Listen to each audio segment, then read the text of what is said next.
Yes, sir. Back at it like a crack addict, drunk to his podcast in the building. It's your boy Yates from Atlanta, aka Wakanda. And I'm your other host, Jarrell Ramos from Portland, Oregon. And today we about to talk about something a little different. Something a little different. Midlife crises. Even though we all a little young that's probably watching this still, it doesn't matter because, midlife crisis can get you at any time, I feel like. We was just talking about it. We was talking about, everybody goes through it. And my personal stance is, nah.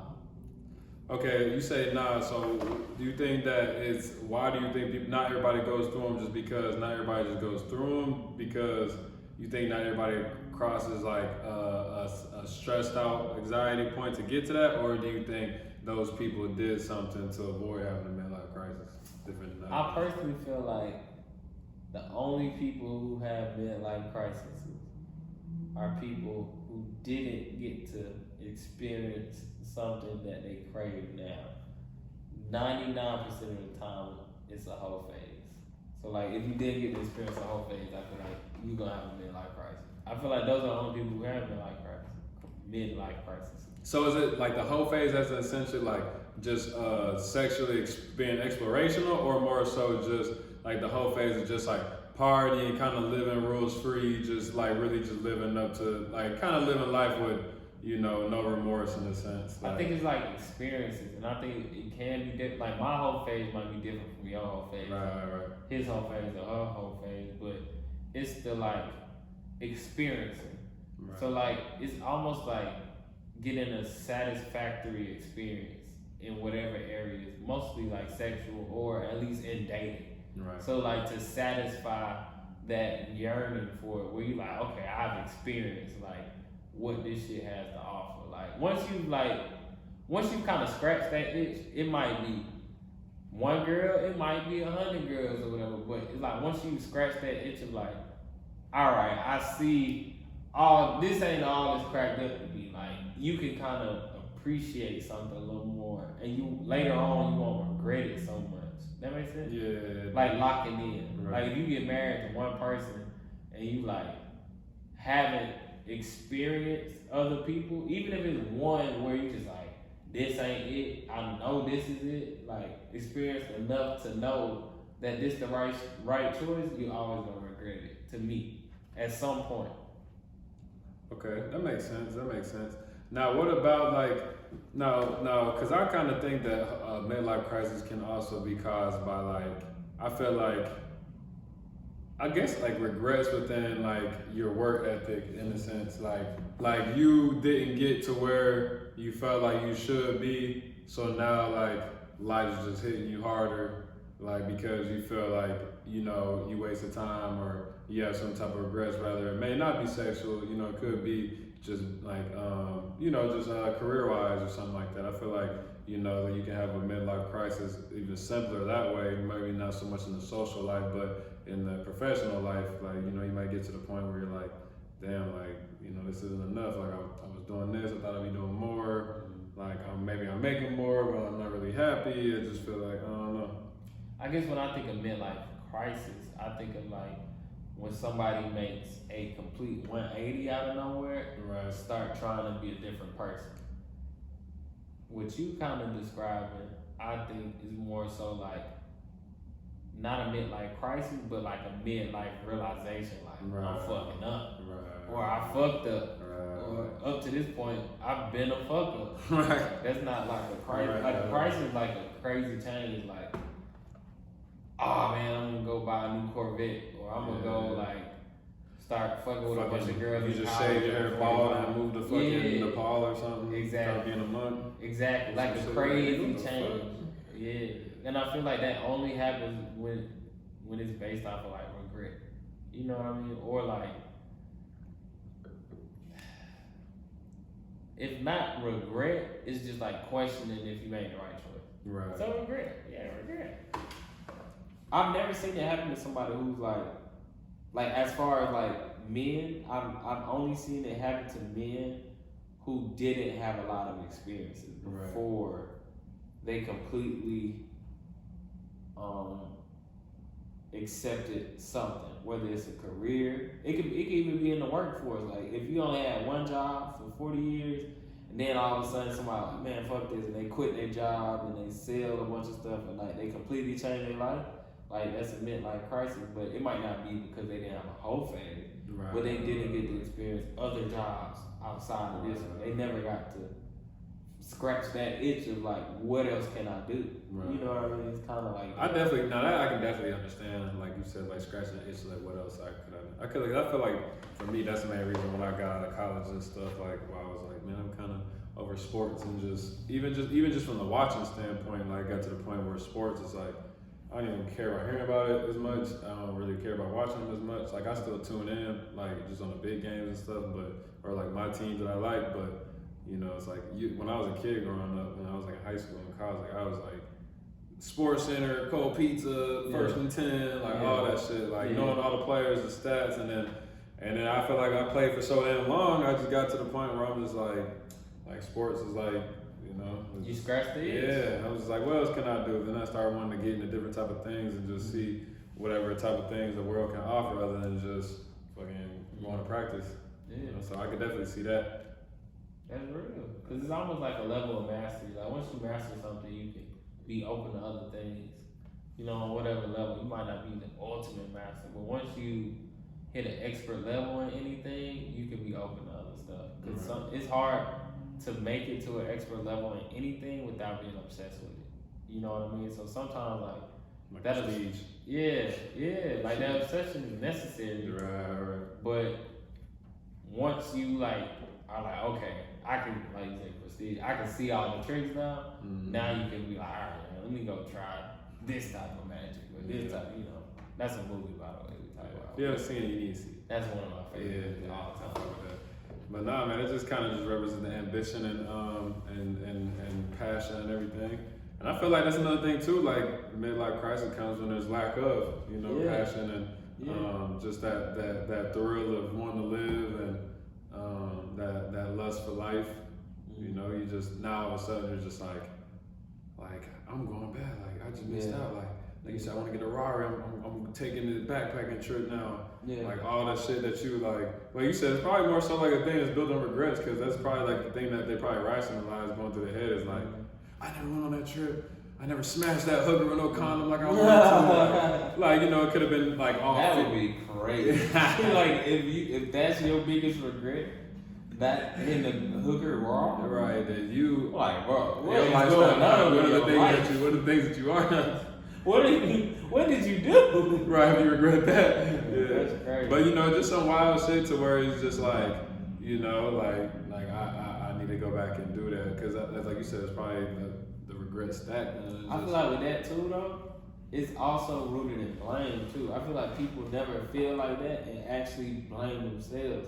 I feel like when you blame yourself for stuff like that, I feel like it's two ways it can go. Either you just get super depressed or you just get on your shit. You get on your shit. But I feel like something happens that's not like, I don't feel like it's kind of like a super 180. It's just like, it's almost like if somebody don't work out, all of a sudden they start going to the gym. You understand why they in the gym. It's just like, all right, they out of shape. Now they have, I guess they hit their breaking point and they're working out. It's not like a crazy 180. It's different. Right. But it's not like, what the fuck? Yeah. You just see it like evolving as a person. Right. More but so if they blame somebody, like somebody out of shape, and they're like, man, because of my bitch ass wife, that's why I'm out of shape, because she never motivated me. Like, and then they get a crazy divorce and they buy a crazy Corvette and they buy a gym, but they still never work out. Like, that's a midlife crisis. Right. I don't know. Maybe that's a little extreme, but to me, it's like. But midlife crisis are supposed to be extreme. I feel like midlife crisis only happen to people who never had a whole phase and then they regret their decision. As far as like not experiencing. But the way you got up was crazy. Cause I was thinking about my head because right when you finished that I was like, all right, I'm gonna go. Right when you finished that, all right. That way I was like, we know we can cut. I was like, all right, yeah. He's on the phone, right? Yeah. So you know they gonna just cut out. No, I'm talking about cut. Like I mean, I don't know. Like I might run out of room or something. Yeah, you know my iPhones, man. It's always fucking in front of the room. Facts. Fact of moon. Yeah, but yeah. We probably hit it right there. Man, hell no. I was like, Well, let me ask you. it's 10 minutes. Oh, okay. Well, let me ask you. Start over. God, give me a second. All right. Let me ask you though. Do you think anybody can have a midlife crisis? Anybody? Do I think you said do I think anybody? Yeah, I thought you would say it. Yeah. No, you said anybody. I think anybody can.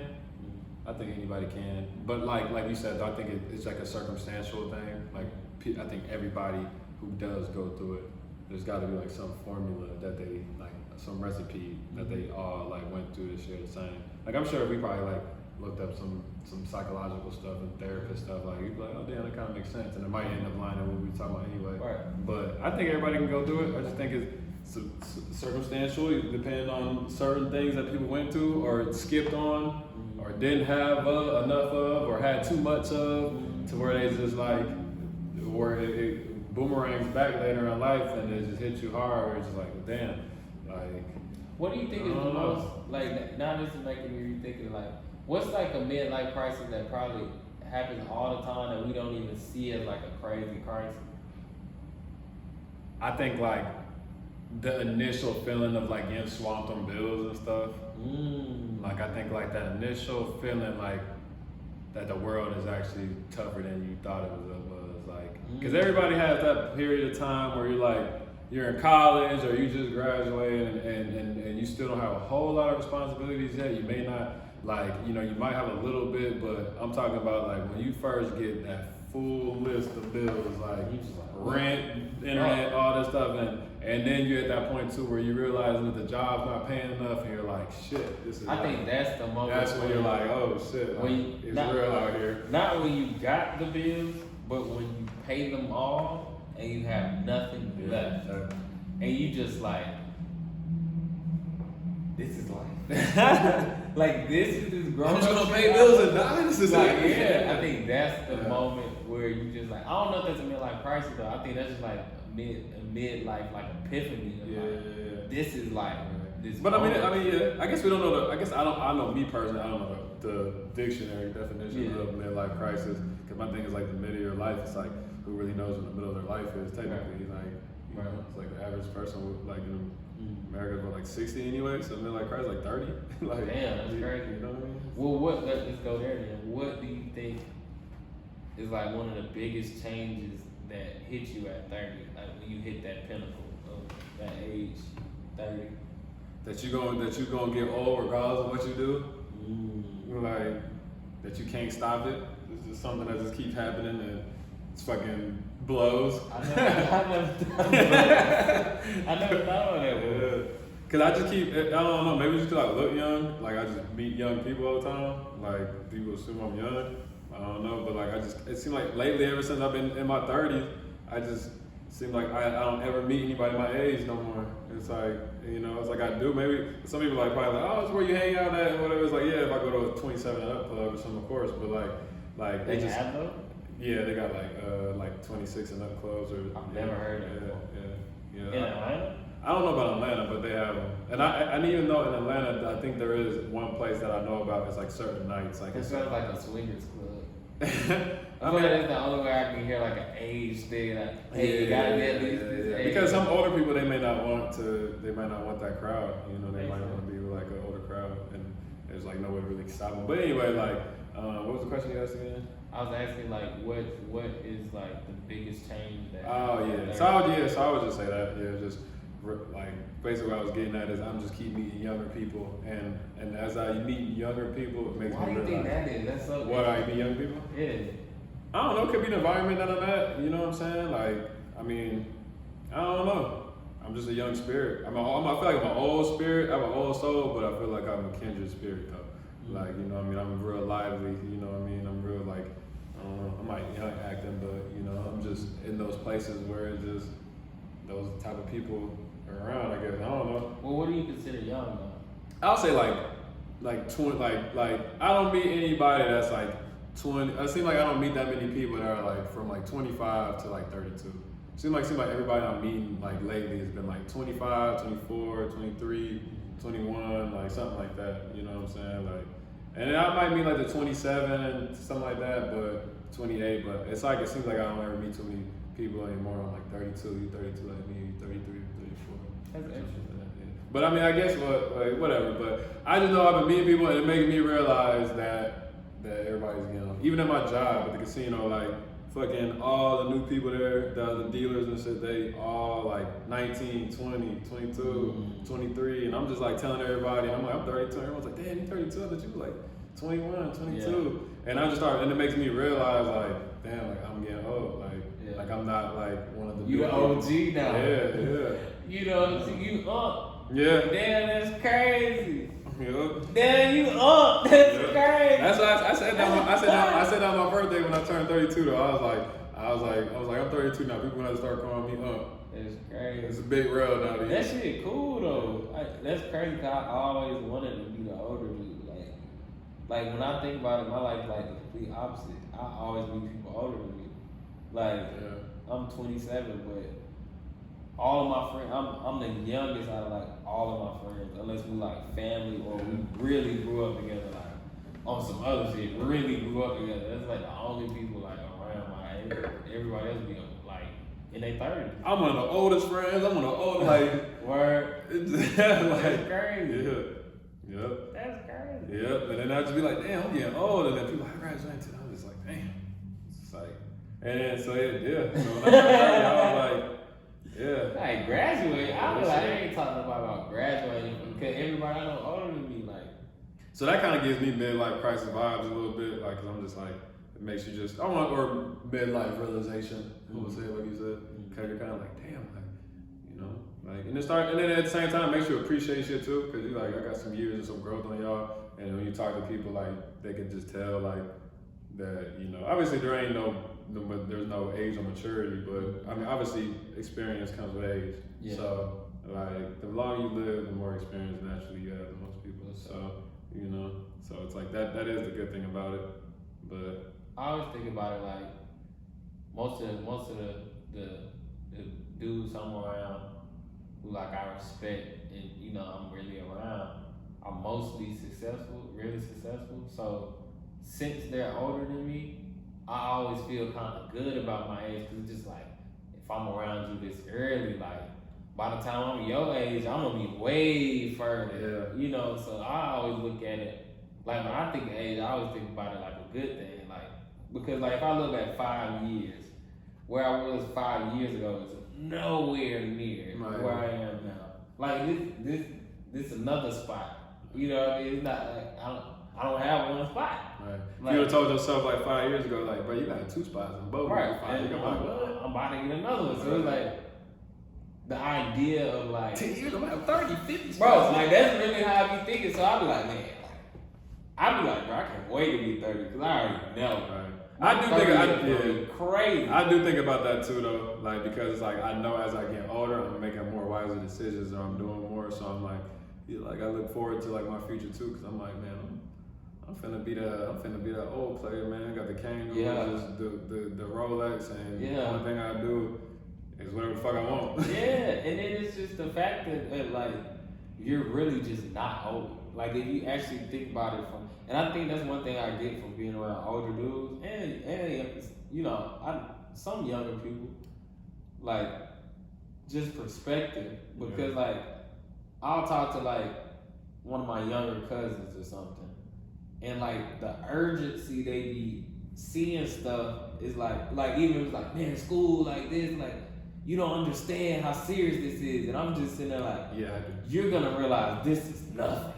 You know what I mean? But like when you're in it, you're so and that's almost like life, especially at you, like you almost can't look down the line. It's like, man, next year, like I'm already thinking like 5 years from now, what type of assets do I want? What type of income do I expect? How am I gonna get it? How can I be doing it now? And not even in no overly obsessive, like I gotta make it happen now. Like just in the common sense, okay, if this is where I'm going, like I can at least expect this. How can I up that? What do I need to change that? And have a realistic expectation for yourself, so it's not just dreaming. Because I feel like this thing when you're younger too, it's like everything's just like, think everything's gonna fall out the sky and stuff. You're just like, And I think that's why that first crisis you were talking about hit so hard. It's like you're caught up so much that the moment you really have to accept, like, oh, this shit is actually hard. It hurts because you're just like, what? I have to work for a living. you're like, bro, this is different. Right. Like, yeah. And it comes like this, you know, and like you said, like that patience when you get older. Like like you said, like that feeling of being older too, because it's like you don't have those experiences. So now, like I think about something like switching jobs, like me just switching careers or switching states or switching whatever, like cities, cars, anything break down, any type of predicament. When you're 30, 40, you know, probably been through the majority of that stuff. So now you're kind of like, you don't stress it because you're like, oh, no, this is what I gotta do. I gotta do this. And when you're young, a lot of that shit's still new to you. Like, I remember when I was young and retarded, like, fucking, like everything. I would get a paycheck and I'd blow it on weed and other stupid shit like clothes. Yeah. And then my tire would pop up. Like, why is God doing this to me? And it's just like, and then I sit in the car. And I'd be like, nigga, you knew this tire was doing some weird shit, and you knew you should have got went to the used spot. You could have bought shoes. And yeah, that's so real though. Yeah, and then you start getting older, you start realizing that 99.9% of the problems are self-inflicted. You know? All of them. I don't even believe the 99. All of them. All of them shits are always. And I feel like it's like this funny game we play with ourselves of like acting like it's not 100% of it. And it's just like some divine fuck up that's stopping you. And it's just like once you really realize everything, like I really live by it. Everything is my fault. Yeah. Like I really live I was saying that I was telling somebody that the other day when you were saying that I like that concept because at the end of the day it is. You know what I mean? Because at the end of the day you can't control anything. The only thing you can control is how you respond to it. Exactly. So that's the only thing you ever gonna have control of is the way you respond to everything. So it's kind of like to choose, because I'll explain that to somebody and they'll be like, but that's not true. Like shit happens to you all the time. Somebody stole my car. And I'm just like, okay, it's two ways to look at everything. The way you're choosing to look at it, like the world is happening to me, not for me, right? Mm-hmm. It just doesn't benefit you because it always gives you an excuse not to fix shit. Like you could just complain about stuff.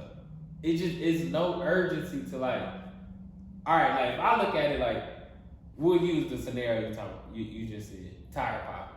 Somebody who looks at the world like, this is just happening to me. It's like, first off, they're gonna be miserable. Mm-hmm. Second of all, after they fix it, they're not gonna make any changes to make sure it doesn't happen again because it happened to them. Third, it's a domino effect of you're stuck in this place. There's no growth. Right. If you look at it like everything happened for me and like there's a lesson in everything, like this is my fault, you like, all right, I need to start doing maintenance checks on my car or something. I need to be more aware. I gotta hold myself accountable with my savings because I should have had the bread to get this. I need to, my girl could have been driving this car. I don't know what would have happened if it happened while she was in the car. Like I need to be better prepared. I should have had a spare. I should have had all the stuff to change the tire. I should have had an extra tire at the crib. I should have had somebody checking on all this. Right. I should have an extra car if I don't have time to do like all kind of stuff. And then it's like it's solution based though. It's not like I should. It's like, all right, so what am I gonna do for the next time? Right. All right, I can at least make these small changes and work my way up to just I have 5 cars now, so I don't care no more or whatever. Right. You know what I mean? After enough time your car being on the side of the road, you'll be like, I'm gonna get AAA. You see what I'm saying? You're like, you see what I'm saying? But like, if you had AAA, like if that happened the first time and you had to deal with a whole bunch of bullshit because you didn't have AAA, and what you got from it was, I need to have AAA. The next time it happens, simple phone call, hop in the Uber, keep going where you're going. They'll pick up the car and take it wherever it needs to go. Right. The problem is done. No stress or anything. Word. If what you got from it last time is, God, why you doing this to me? You just gonna keep dealing with that shit. Because it's not you're not even finding a solution to what caused it. To life. Yeah. Life is a problem. This is, I was just telling one of my little cousins about this. Life is a problem. Okay, life is a problem. Alright.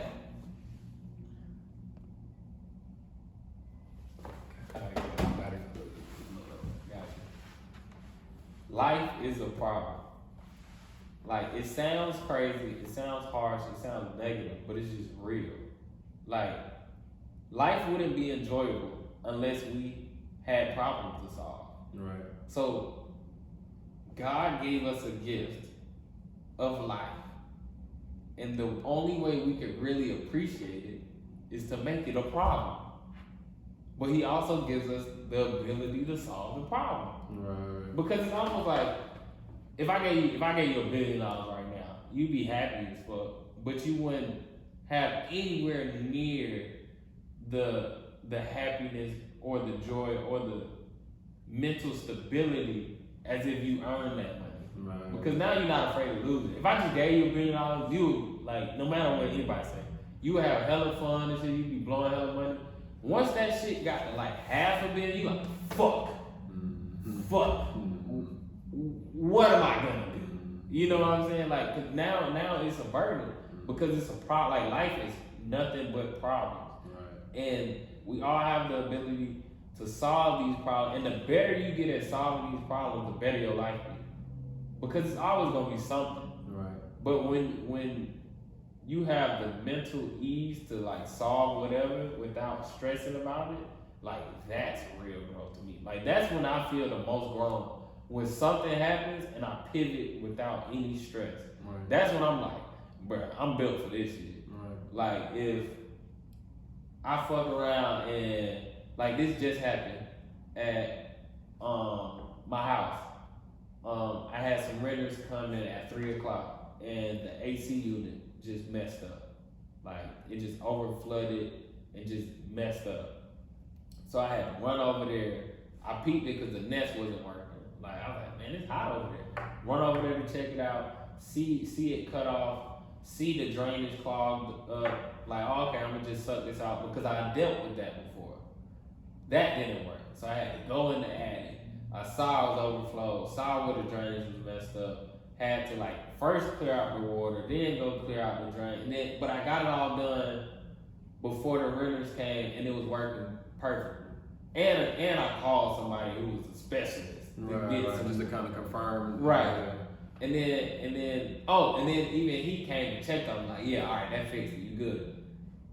But the fact that I didn't freak out, like, afterwards, like, people come in, you know, nothing, they don't know anything or whatever. And I just thought, like, I'm like, this is the part, like, people don't talk about when it comes to, like, being a landlord or, you know, anything like that. It's like the stress.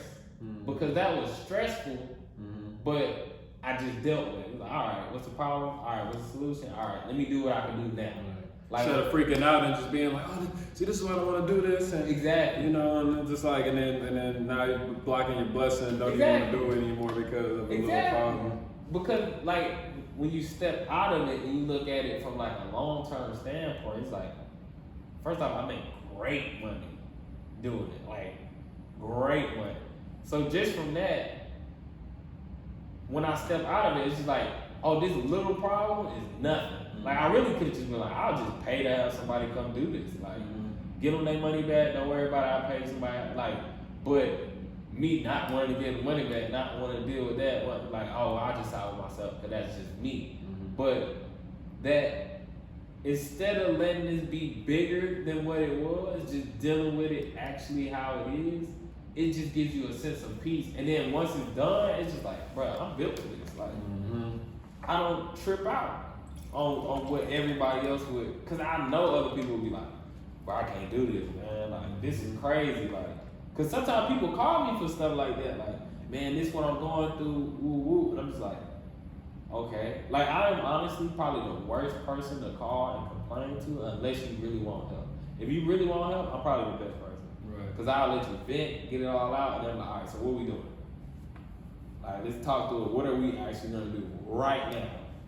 And if you like, I just don't know, I'm like, okay, what do you think you need to be doing? And you're like, it just feels like nothing. I'm not asking that. What do you actually want? Like, if you get to the point where you just like, all right, maybe I should do this. I'm like, all right, cool, do that. They're like, that's hard. I'm like, you don't want to do it. I'm gonna tell you too. I'm just like, all right, well, you don't deserve it. Enjoy that. I literally will hang up because you do. That's really how I look at shit. Like, some people deserve shit. Right. That's really how I see it. People deserve shit, and they don't like telling themselves that. Like, if I can't pay my rent, I deserve it. Right. Cause I had that whole 30 days to figure out how to get the money.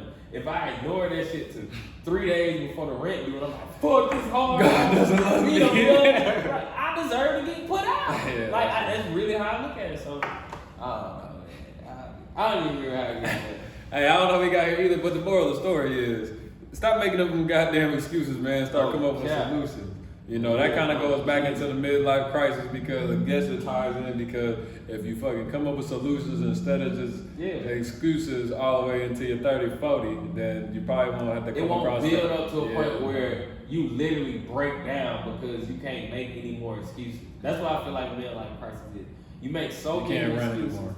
Exactly. You get pushed against the wall and you just like, it's me. It's me. I have changed. I'm fucking wrong. And I'm doing the blow. I don't give a fuck no more. See that? No, nah, for real though, man. Man, appreciate y'all for tapping in with us, man. Another Drunk to Us podcast episode. It's your boy Yates. It's your boy Jarrell, man. Make sure y'all follow us at Drunk to Us podcast. Like and subscribe on YouTube if you're watching, and follow our personals too. King of the Globe on Instagram. Holes in the Pocket on Instagram. Appreciate y'all for listening. So, man, love you.